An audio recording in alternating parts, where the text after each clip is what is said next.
Hi, welcome to Fearless Asking, part of the not-for-profit workshop series of the Indianapolis Public Library. I'm Bethany Warner. I'm the Vice President for the Indianapolis Public Library Foundation, and I'm going to be one of your presenters today. I'm Theresa Browning, and I'm also a staff member with the Indianapolis Public Library Foundation. I've been in fundraising for 15 years now, and I'm excited to be here today with Bethany. Great. Well, as we get started, we want to make sure that you know what our learning goals are for today and for this workshop. So first, we want to make sure that you understand the fundraising environment as you think about going out and fundraising for your organization. What's the climate like for fundraisers in general? Second, since we called this Fearless Asking, we want to make sure that you understand what are the things that fundraisers are fearful of that could hold you back in your fundraising. And these things are things that you can be fearful of, whether you've never asked anyone for money or whether you're like Theresa and I and have more than 10 years experience in doing this. There are still things that we get nervous about as we do this work. And so when we understand our fears, our third bullet here, we can figure out how to overcome them to build a really robust, successful annual giving program.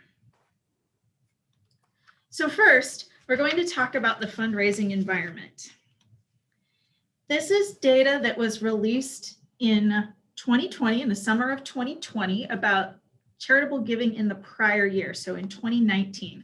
So take a moment, take this little quiz. What do you think total giving was in the United States in 2019? Once you think about that for a moment, the answer is C. It was $449.6 billion with a B dollars. That is a lot of money.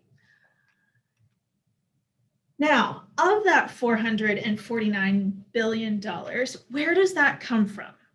And how does that influence your fundraising? Well, as you can see from this pie chart, the majority of those contributions come from individuals, 69%.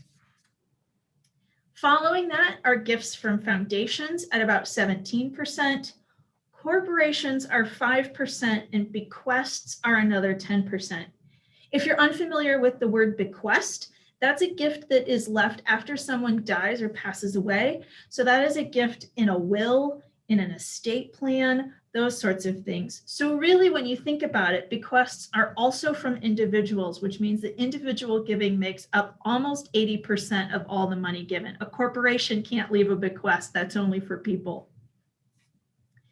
These percents have been in this range for a long time. They may fluctuate a percent up or down in the categories here and there year to year, but by and large, this is where giving comes from. Of that $449 billion in 2019, 29% of that money overall went to religion, 14% to education, and 12% for human services.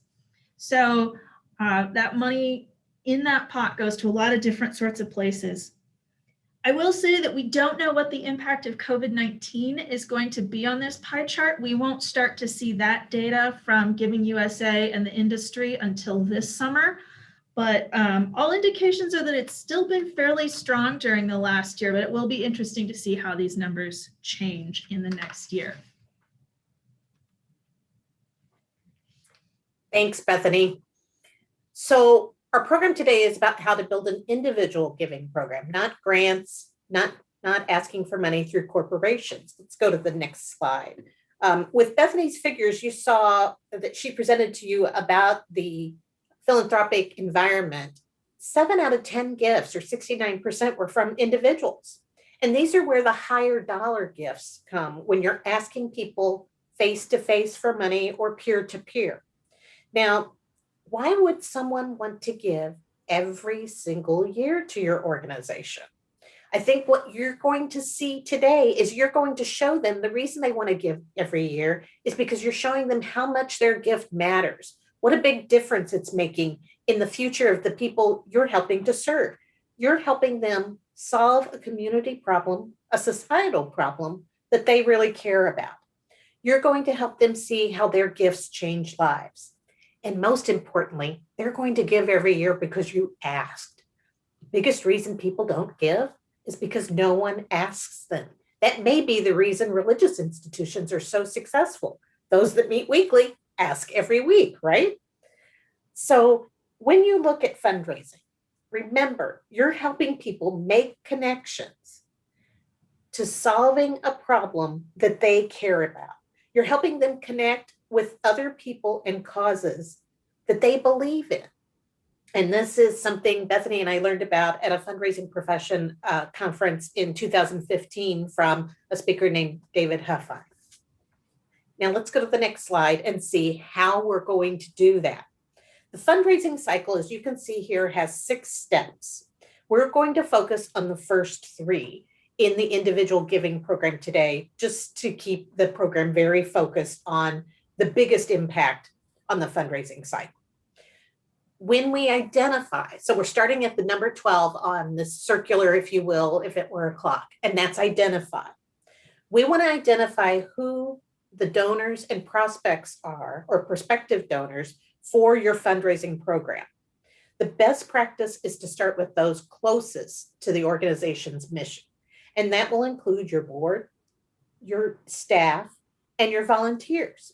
And we'll spend more time on this later, but they have to be, particularly your board, personally invested both financially and physically in the mission for your fundraising program to succeed. The second step will be cultivate as we continue along clockwise on this program. What do the donors care about? What is it about this cause that motivates them? Is there a personal contact with the cause? Were they homeless at one time? Did they need a scholarship to help go to college?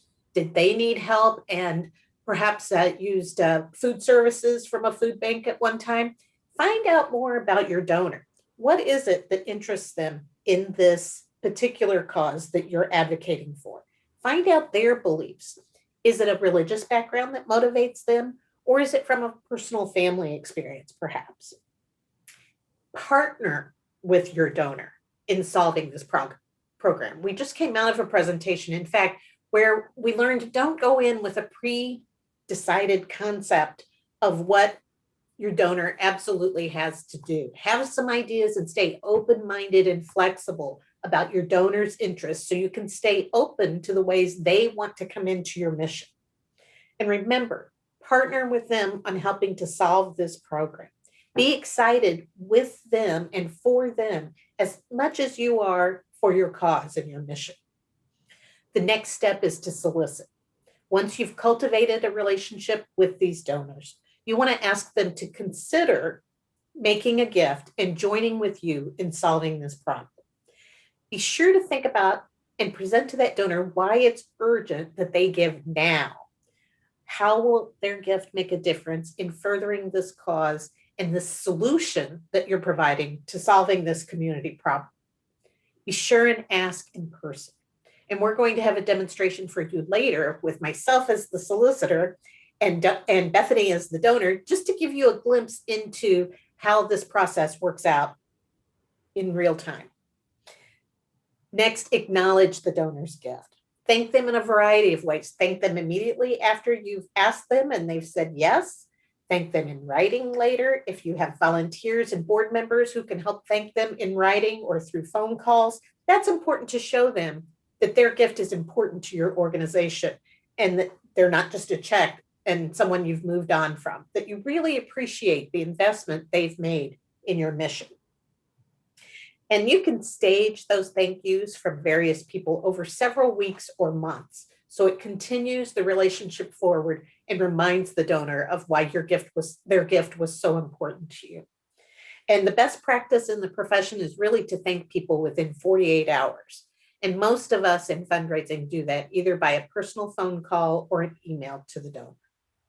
Then the next step is to engage the donor. And really, I use this step much earlier in the process as I'm cultivating the donor. I want to get them in to see the program in action. I want them to meet the recipients and the people we're helping to serve to further along in their development with this mission. So if you're an arts program, it might be children in the arts program. Have them in to see what the children are drawing or learning that day. Same thing with a food pantry. You know, if they can come in and watch on a day that food is being delivered, that's even better for them to see the mission up close. And finally, steward. Make sure they know how many lives were affected by the gift they made, how many books were purchased with the gift they made.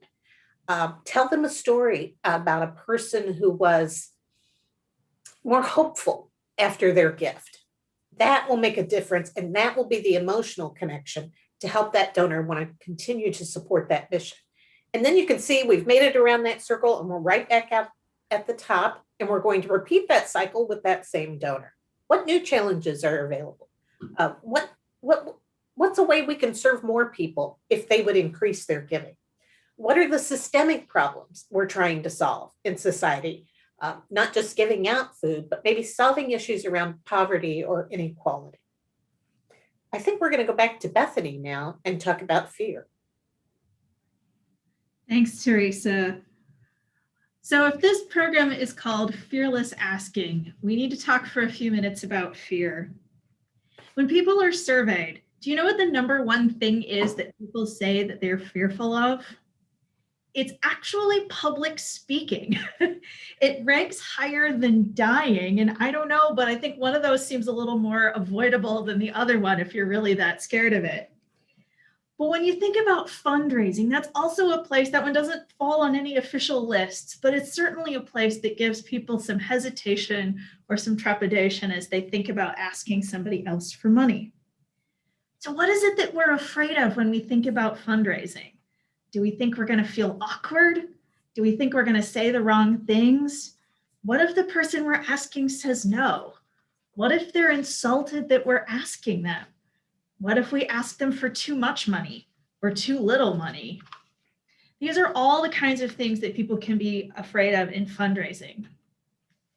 I found this great list a few years ago in a CNBC article, and it listed the top fears that hold people back in their careers. And as I looked at this list, I thought these are all applicable to fundraising.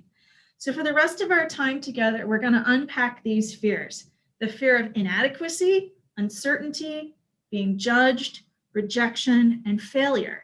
And hopefully by the end of our time, you'll see how with the right tools, you can be a fearless asker. So the first place that we're going to look is conquering the fears of uncertainty and inadequacy. And this is really a fear about not knowing or not knowing enough, or sounding maybe dumb about what you're asking for. And so the first step to really building a giving program is to know deeply what you're raising money for and how to articulate that. And so this is going to be a place where as we get a little farther into this, you may want to come back to this or write these questions down as we work through this next section about building your case for support. So this is a quote that I love from my favorite fundraising book. It's called Writing for a Good Cause. You can find it here at the Indianapolis Public Library. They do have a copy still in circulation. And they say, the writers of this book say that case statements are anthems. They are the rousing centerpieces that provide the vital information, not only on who you are and what you do, but the great difference you make in the quality of life. So there are two main parts to a case statement. First, the needs. How do you talk about your program in actual monetary terms? Do you need 50 books that each cost $10 a piece? Why do you need those 50 books? And then the goals. What are those books going to allow you to do? How are you going to accomplish things with what you're asking for? So, writing your case for support. We're going to walk you through the next set of questions, but this is a place you may want to pause this or come back to this video when you have a chance to get together with a group of volunteers or your board members or your staff at your organization and really think through these questions and how to articulate this for your organization. The case for support is largely an internal document. This isn't necessarily something that you're going to go out and show directly to your donors, but this helps you figure out how to talk about yourselves in a way that sounds professional and polished and clear, and will help you really feel grounded in what you're raising money for. So here are the questions, and again, this may be a place you want to write these down or come back to this. So what are your programs? What do you do? This could be an after-school program. This could be a food bank, as Theresa has used that example a couple times. This can be a library that provides reading programs for children. That's one that we're very familiar with. So what do you do in terms of, when someone walks, a client or one of the people that you serve walks through your door, what do you do? How do you impact that individual? So the next question, how does society benefit from what you're doing? What need are you meeting? Why are your programs important? If you're an after-school program, why do children need after-school care? If they're a food bank, why do we need to provide food in a certain neighborhood or in a certain geographic area, that kind of thing? How is society going to be better for the work that you're doing? Who is your target audience? Now, this is different than what Theresa mentioned about donor prospects. When you're thinking about your case statement, this is the target audience for your services, the people that your organization is trying to reach out to. You can find a lot of data about your target audience through some systems here in Indianapolis called Savvy. The Indiana Youth Institute also has a lot of data about child well-being if you're an organization that serves children. So there are lots of places where you can find really concrete information to back up why your program exists and who those target audience members are for your group. So the next one, what is the philosophy behind your actions? What makes your organization special or unique? This is a place that you really may want to take a moment to contemplate. How is your program different than others that might sound similar to it? I used to work for an organization that provided mentoring, and we needed to figure out how to make sure that our program sounded different than Big Brothers Big Sisters. I was with Starfish Initiative. They have a very unique niche about helping to mentor mostly first-generation college students, whereas Big Brothers Big Sisters tends to work with younger students, maybe more elementary age, and Starfish worked with high school students. So we had to explain this very regularly.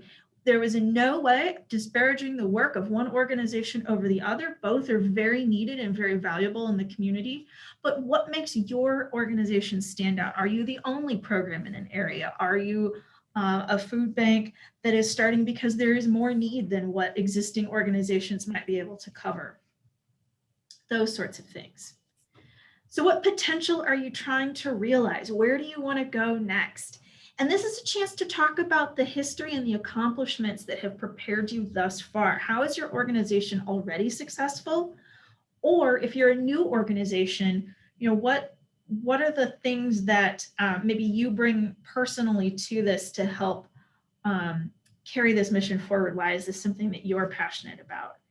What is your vision for the future? What is the next step exactly? Do you need to buy a building? Do you need to get supplies for a program? Do you need to get a refrigerator so you can provide more healthy options at your food pantry, eggs and milk and things like that that can't just sit on a shelf? This is the last one. I know these are a lot of questions, and this will take you some time to work through these, but you'll have a really great grasp on your organization once you're through with these. So what are your financial needs? Now, I'd really like to point out that we're on the third slide of questions here in your case statement before we've ever really talked about money specifically. And I think that's an important distinction, that a lot of the content that comes before this in your case is about who you are and what you do and how you're trying to make the world a better place. And then we turn to money at this point. So this is helping to say, okay, that refrigerator is going to cost us how much, or that building is going to cost us how much. You've already outlined that whole vision and that whole reason for why you need this. And now we're starting to put that price tag on it here in what are your financial needs. The next question is, who is involved in your work? What expertise does your staff have, or do you have, maybe as a founder or an executive director? And to also think about if there are places in your team where there are gaps that you recognize this is going to be a barrier for us to actually complete the work that we've set out here to do. If you're starting an after-school program, do you need an after-school specialist? Do you need sports and rec equipment so that kids can play safely? Do you need a fence around a piece of property to keep traffic away? That's a more tangible physical need, but are there skills or gaps like that that would be a barrier? And then lastly, why should the reader, AKA a donor, care about your cause and give money? So hopefully you've laid out most of that all the way through. It's a clear pathway, clear logic that they can see, because we're feeding people, because people need access to fruits and vegetables or milk and cheese and eggs that have to stay cold. We need this refrigerator, and that's something that people might care about. These can be in all sorts of reasons why someone would care. We just keep using this food bank example as we go. So I hope that's helpful as you start to bring a group of people together and maybe think about your case. This is also something that maybe you work through these questions and you bring what you've written back to your group and see what they think of your answers. And now I'm going to turn it back over to Theresa. Those are great questions, Bethany. I mean, it really helps somebody understand their mission inside and out so they can convey that to the donor. Now we're going to address another one of those fears, the fear of being judged. What if I'm talking to the wrong person? How do I know if I'm talking to the right person? Okay, bring that anxiety down a notch. We want to remember that this is a conversation between you and the other individual. You are here to work with them to solve a problem you both care about. I mean, after all, this donor agreed to meet with you. Of course, they want to talk to you. Take that level of anxiety out of it. You're both working together to improve people's lives. After all, it's not about you, it's about the donor, and it's about the mission. So remember, we're here to help the people being served, and we have to put our own egos aside. It takes a bit of ego to be able to do this kind of job, but you will be representing people who can't ask directly for how these needs are to be served in society. And remember, it's the right person if they agreed to meet with you. And as you've prepared with that case statement and the research you've done, you're going to be able to represent your nonprofit and people's interests in the best possible fashion. So who are our best prospects? As you can see, we care about our board. We're wanting our board to invest their time and their financial resources in the mission. They have taken an oath to be fiscally responsible for the organization, to monitor the finances and make sure things are in order. And that means also that they need to make a personal investment in the mission. And we'll talk more about that in a minute. But if I'm an outside donor, why would I give if your board doesn't give? And they're the ones making the decisions on policy for the organization. Next up is your staff. They are invested in the mission. Most people in nonprofits are in it for the cause. They're certainly not in it for the financial rewards. They're in it because they care about the issue.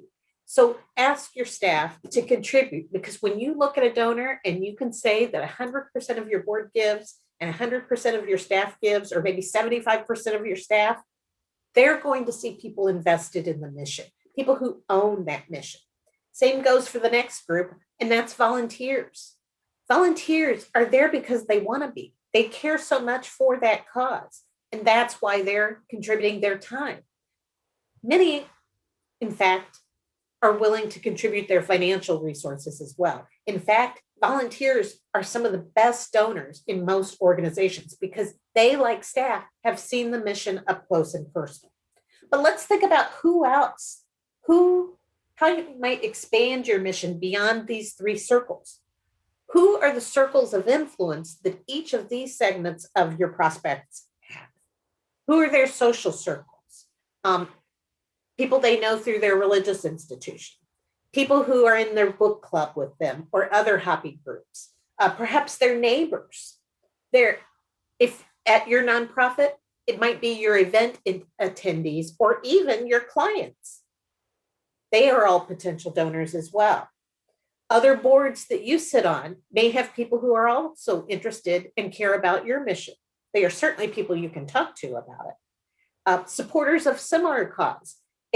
If I'm the library, I'm going to look towards other people who care about educating youth and see who those people are in the city I'm working in that may support the library's mission as well. Make a list. People, you will have trouble keeping track of all these names and who you've had conversations with and when you needed to follow up. So either keep it in an Excel spreadsheet or use a donor database, because you're going to lose track if you don't have a tracking system. And on our next slide, it addresses this idea about board giving. There's some discussion all the time in the fundraising community about how much the board should give. Well, when you're talking to another funder, like a foundation or a corporate donor, you need to be able to say confidently that 100% of your board gives. Those of us who've worked in social service institutions have often had a challenge with that. But it's important when you're asking for that money from another funder that they see that investment by the board. We would hope that everybody could give at least $5. Giving is proportional. My ability to give and my discretionary income might be different than the next person's on the board, but we can all give something towards the cause. And as a fundraiser, we would also ask that the charity you sit on the board of be one of the top 3 in your charitable giving profile. More and more fundraisers are finding that people are limiting the number of organizations they give to. It may be as narrow as 3 to 5 organizations a year. So you want to be in the top 3 of who your board members give to. Some organizations set a minimum amount that the board members should give annually.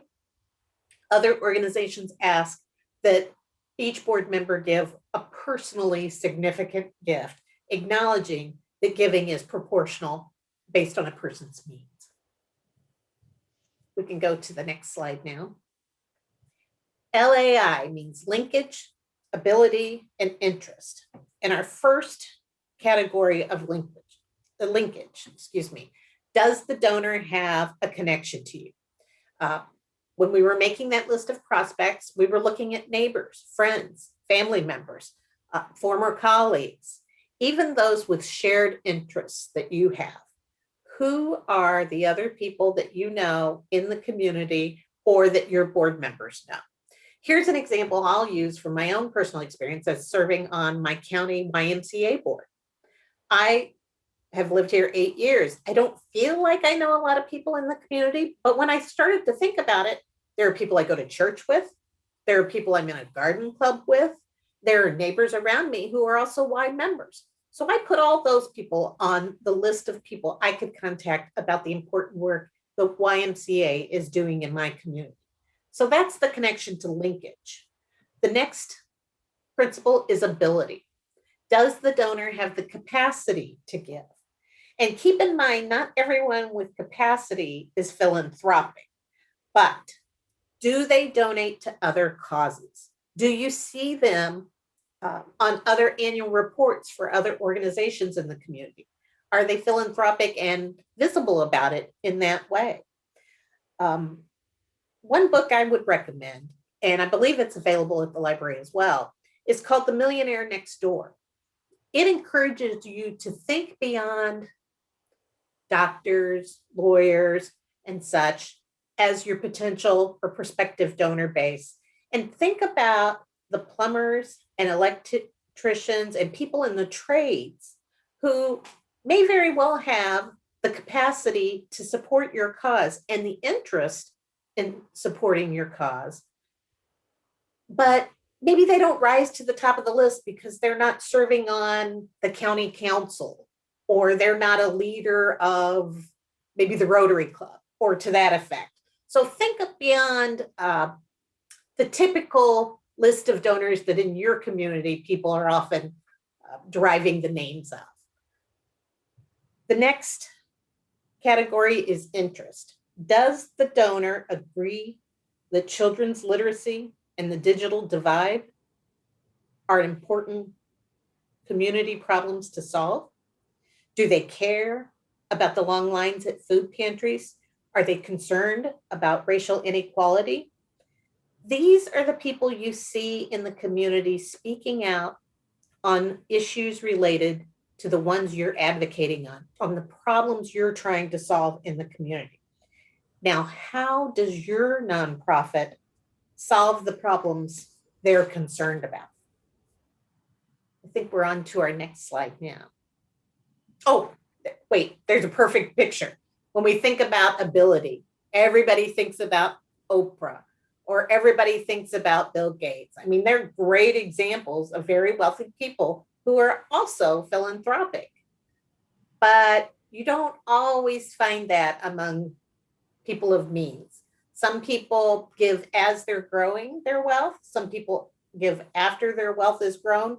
And frankly, in my career, I've found that some people just aren't philanthropic. They may be giving in other ways by supporting family members or someone else. Ours is not to judge, but you have to know who your audience is as well and expand it beyond the typical people that come out in the Forbes wealthiest philanthropic or wealthiest business corporations every year. Now I think we're on to our next slide. Conquering the fear of rejection. This one, I mean, who doesn't hate rejection? Come on, we'd be lying if we said that it doesn't bother us, right? Well, what if people say no? What if I miss that big gift? I mean, this is a fundamental emotional issue for most of us, right? But you cannot take any rejection that may come along personally, right? No doesn't always equal never in the fundraising profession. It may not just be the right time now, and we'll talk more about that in a minute.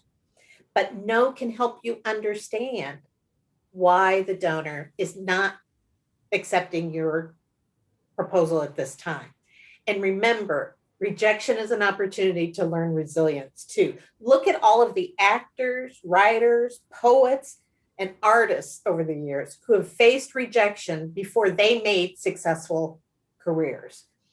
Reframe rejection as an opportunity to grow and understand that person better and their motivations.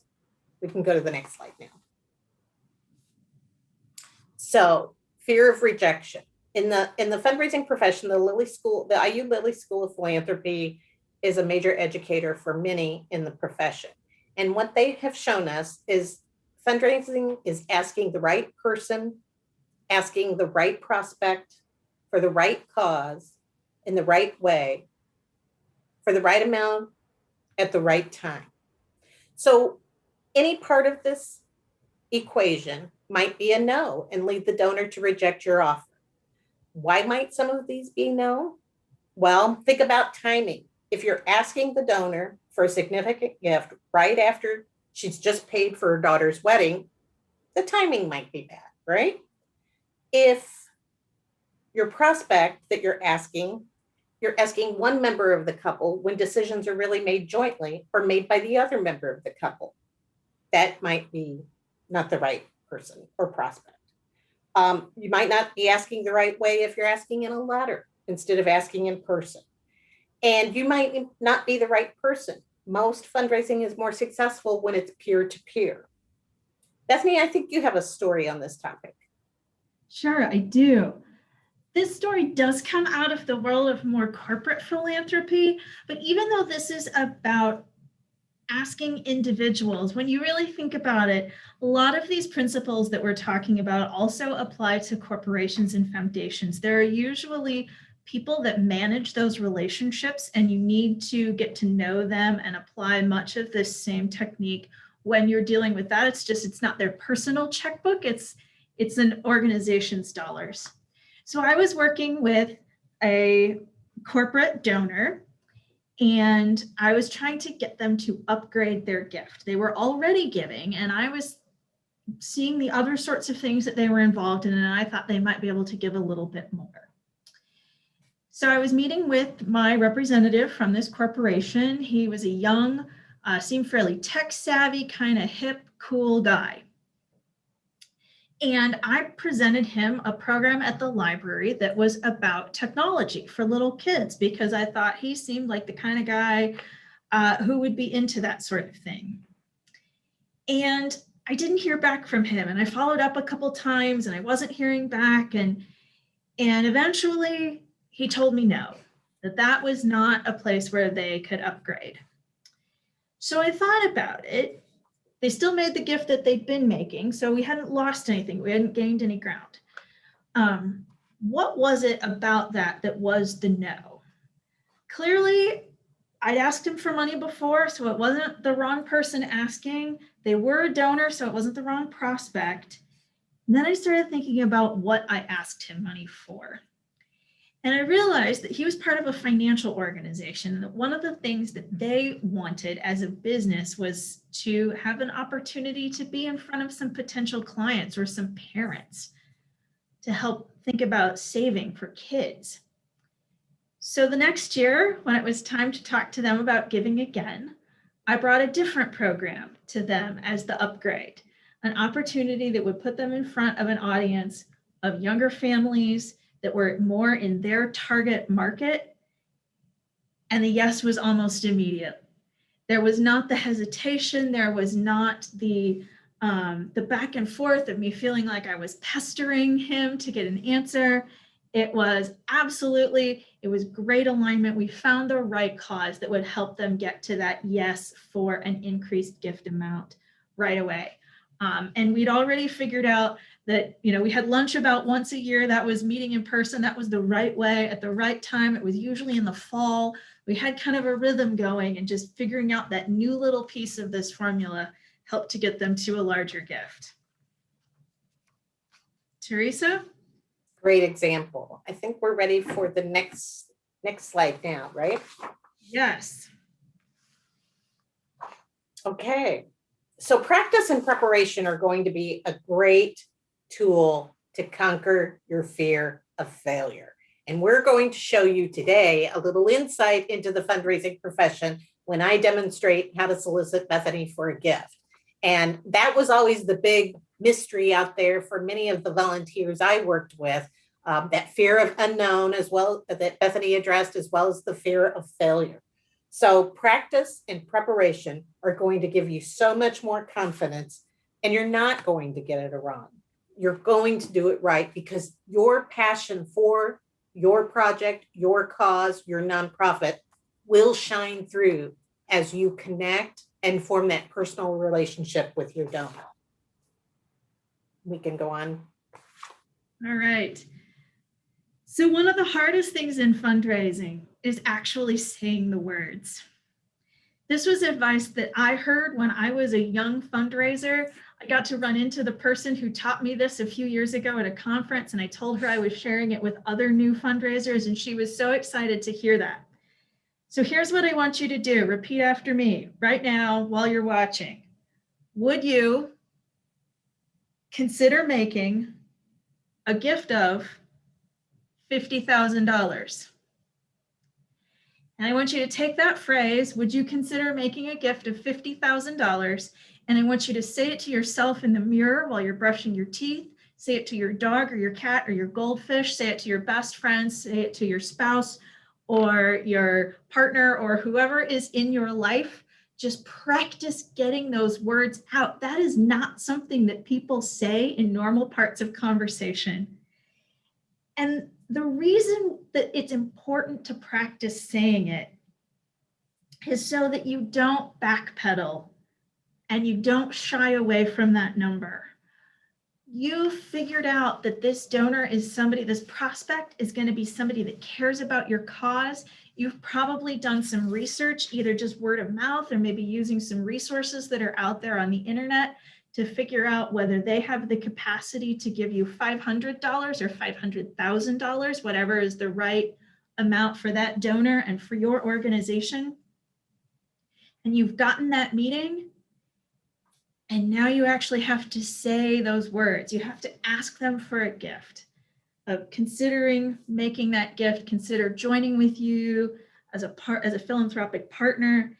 And the problem is if you're not used to saying that number, you're going to talk yourself down, or you're going to give them the opportunity to maybe give you less than what they were prepared to give. So when you ask, it's very important after you say that to then sit quietly. And this is one of the hardest things to do as fundraisers. It's in our human nature. We don't like silence. We don't like to put people on the spot. Do you remember that feeling when a teacher calls on you in school? It's that same feeling. But if you start to fill that silence, this is where fundraisers get themselves in trouble. So you've just managed to say, would you consider that gift of $50,000? And now it's silent across that coffee table while you're meeting with that donor. And so to fill that silence because you feel awkward and you feel uncertain still, which is normal, you say, or 10,000 or whatever you think you might be able to do, when that donor was fully prepared to write you that check for $50,000. And now you've just given them an out to give you less. So it's the hardest thing to do, to stay quiet. Don't talk the donor down into a lower number. They may come back and offer you a lower number, but don't open that door for them. Let them open that door.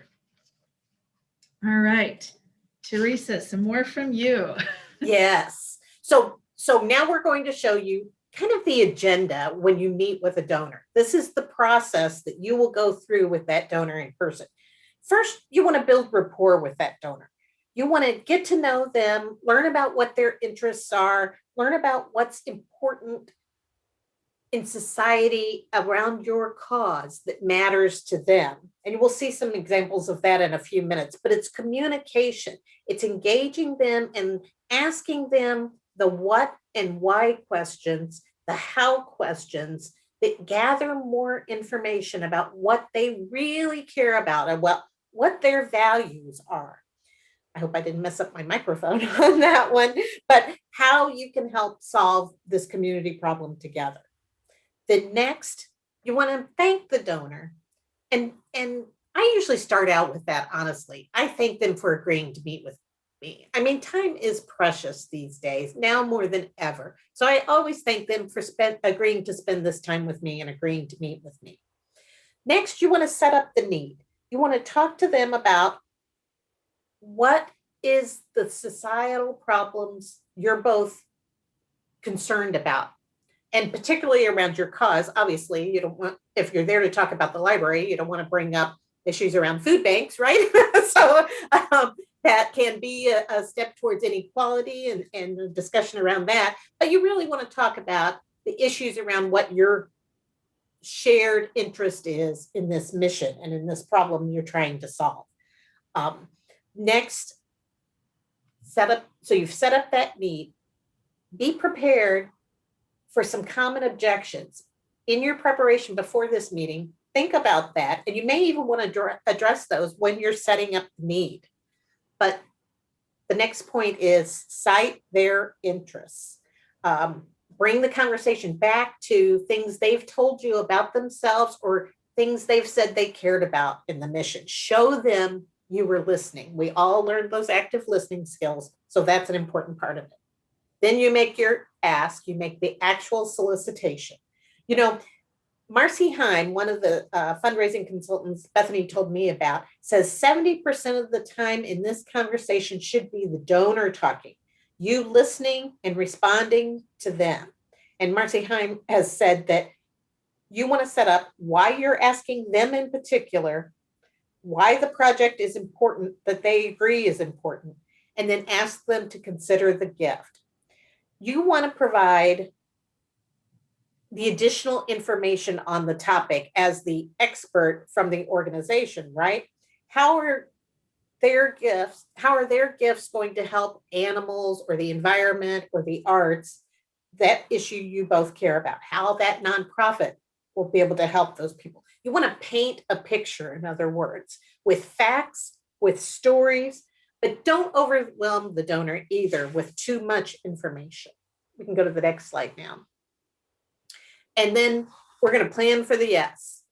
Think about donor stewardship that you were offering. Once you've made that ask and they say yes, you want to thank them right then, but check in with them about how often they want to be communicated with about that gift, how they want to be in touch, want you to be in touch after the gift, and how they'd like a report back.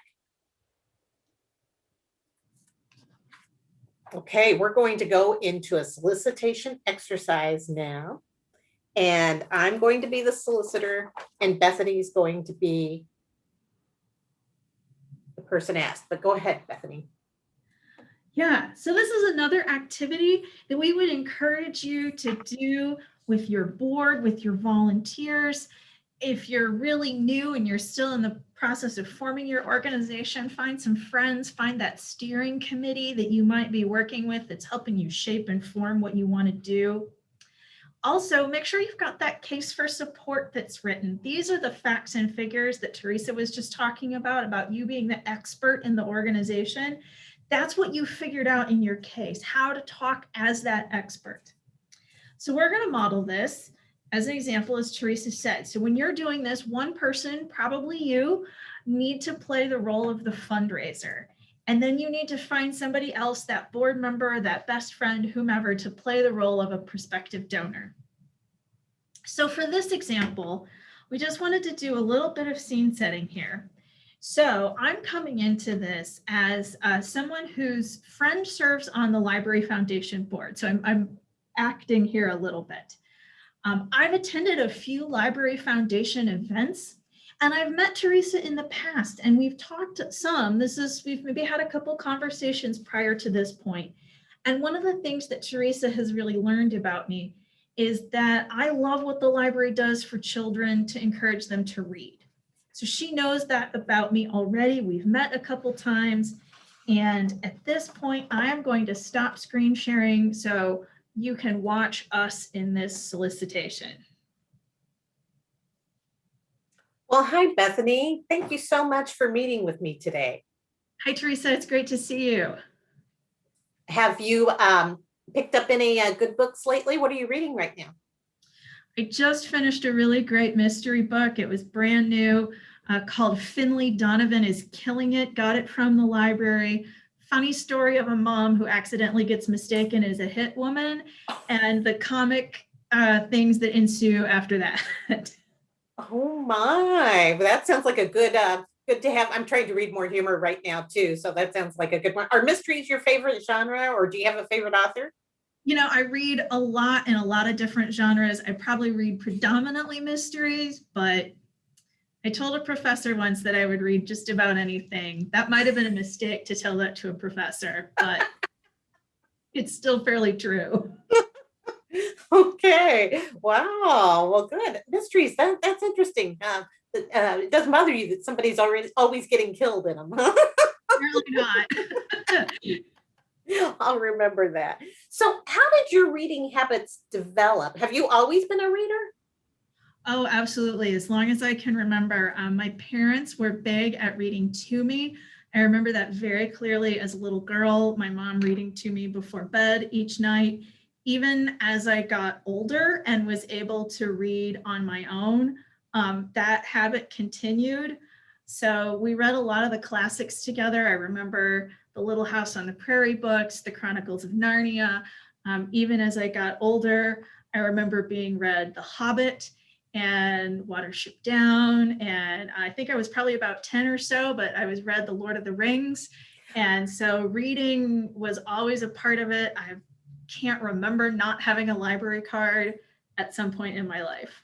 It sounds like it was really a family activity too. Very much was, yes. Very cool. Very good. So I met you last year at one of the libraries, Meet the CEO tours, I think it was. And you were interested in all of the programming that the library does for children. Is that correct? Yeah, that's right. I mean, reading was just such a big part of my life when I was a kid, and I want to make sure that that's something that other kids still have the opportunity to be involved with. Very cool, very cool. Well, you've come to the right place, because I'll tell you, it's amazing the amount of children, the number of children the library is serving. And, it's interesting to see that reading habits developed by the third grade are the precursor or predictor for success later in school, even a predictor for high school graduation, as well as career success. Yeah, I don't know if I knew that fact, but reading is just so fundamental. Whatever kind of job you have to be able to read instructions, to be able to read, to fill out an application. So it just seems like such a vital skill that we need to make sure that people really can master. And unfortunately, too many children suffer from the effects of poor, maybe not poor reading habits, but poor reading skills. About 1 in 4 children, or about children who are in the first grade, if they are a poor reader at the end of first grade, studies find they will still be a poor reader at the end of 4th grade. So it really is those very early habits that are so important to children's development. Did you happen to see that story in the Indianapolis Business Journal last month about high school graduation rates declining last year by 10% at 4 high schools? Oh, wow. I think I missed that story, but given the times that we're in, I can see why graduating from high school would probably be really tough right now in a pandemic. I know I just saw a story about the number of high school kids failing a class because of all of this virtual education. So I know, yeah. I know. It really breaks my heart to see the kids struggling through this. Well, I think, of course, that we've got the solution to some of these challenges for children, and that's the summer reading program that the library offers, that the Library Foundation helps to fund. In fact, if you don't know much about that program, it offers rewards for children who've read at least 1 hour, 5 hour, or 10-hour intervals. And the children are given prizes when they reach those milestones to keep them encouraged. And reading just 15 minutes a day can help stem that summer slide that children experience from the break in the summer session, if you will, while school is out in the summer. Really, it's just 15 minutes? Right, right. That's, I think, how I spent my summer. But Right. And it's so encouraging that the library had 9,700 children go through that program last year. In fact, those early grades that we talked about how important they are, about 52% of the children in that program were between the ages of 6 and 11 and a half. So we're reaching them right at those important milestone ages. Oh, that's great to know that it's that many kids and it's that age group. Yeah. It was funny. They put it in terms of those kids ran overall in the program, read 5.8 million minutes. Wow. That's a lot of minutes. That's really impressive. Right. Now the goals this year, it's been a challenging year for families and for kids. And so the library has asked, they expect to need about 20% more in funding this year. The primary purpose for that funding will be prize books. A lot of children receive books as prizes because we find that not many families have books in the home anymore. Oh, wow. Okay. Yeah. So Bethany, I was wondering, knowing how much you care about reading and how much you care about kids' progress in reading, if you would consider a gift of $1,000 this year to support the summer reading program. Oh, $1,000. Well, when would you need that by to help that program? Did you say when would I need that by? Well, we have a couple of options. You can make a pledge now and pay the gift later, or you could set up a monthly giving donation through your credit card and have just an automated gift every month of just $85. Well, that seems pretty doable. $85 would be $1,000 a year. Mhm. And what would my $1,000 help support for the summer reading program? Would it be those prize books? That's the best part. It would help give kids books as prizes so they'd have a book they could go back to, something that's just theirs and theirs alone that they earned. I think this seems pretty doable. I would definitely like to consider that option. Wonderful, wonderful. Well, I'm going to give you this pledge form, and I've pre-filled out your name and address on it. Thank you. Make it easy for you. And here's a reply envelope as well to make it easy for you. Bethany, is it okay if I check in with you on Monday and see if you have any additional questions? And can we expect that for him in the next week? Sure, Monday would be great. And I think that seems really doable. Great, great. Bethany, thank you again for your gift. You know, the kids that you're going to help will never know you. They'll never be able to thank you personally. But I just want you to know it's going to make a difference in the lives of many children this year. Thank you. Okay. End scene. I'm going to go back to screen sharing here just so we can wrap up as we're coming to the end of our time. Well, and I'll remind our audience, you saw a very abbreviated version of what may normally be a half an hour to an hour session. And probably also not a sole conversation. You know, we tried to sort of intimate that in our setup, that we've maybe met and talked, and I'd shared some of these things about my love of reading with Theresa ahead of time so that she knew how to structure what she wanted to talk to me about and how my involvement as a donor could maybe be the most powerful for me. So again, asks can take time. You know, one thing that we didn't really talk about in our presentation is depending on the size of the gift that you're working on. And a major gift is really whatever your organization decides that it is. That can be $1,000 at the university level. They usually consider a major gift to be something that's $25,000 or more, but really it's major if it's major to the donor. But the timeline for developing a gift like that can take anywhere from a few days to nearly a year and a half. Usually the larger the gift is, the longer it takes to really build that rapport and that trust and to get to that point with the donor. But it's not usually a one and done conversation. So while our practice exercise was really short, just think about this in terms of relationship building. You know, it's kind of like dating in a weird way. You don't usually go in and ask the person to marry you on the first date. It's kind of the same in fundraising. You have to get to know them before you reach that point where you're ready to ask. That's an excellent point, Bethany. On that clock, that wheel of the fundraising cycle, that can take many months to years or more, depending on the donor and their timeline. We often have to say it's not about us and our timeline as much as it's about the donor and their timeline. Absolutely. So we're wrapping up here, and we just want to give you a few last summation ideas to make sure that you can go out and be a fearless asker. So first, know what you're asking for. These are the case for support. This is making sure that you have some of those facts and figures tucked in your pocket when you're talking to a donor to understand how to explain the need of your organization. Next, know who you are asking. Think about those spheres of influence from your board and your staff and your volunteers and the networks of folks that they know. That you're not going in and just asking any person off the street. You've figured out who are people who care about your cause and you can start to build that relationship with. Know when no isn't never.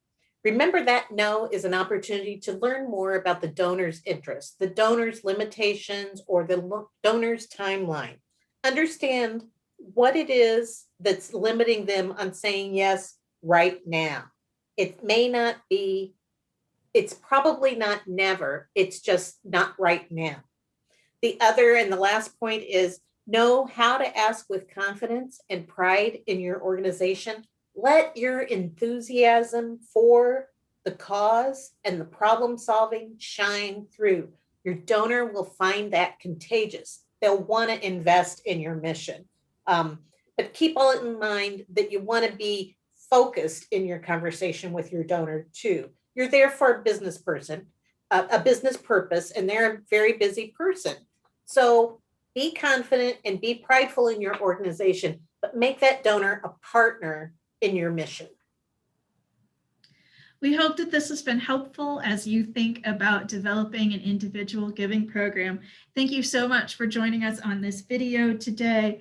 The library has lots of resources, the books that we've cited, plus many others about how to be a fundraiser. So we would commend those to you. Thank you again. Best of luck in your fundraising. Thank you.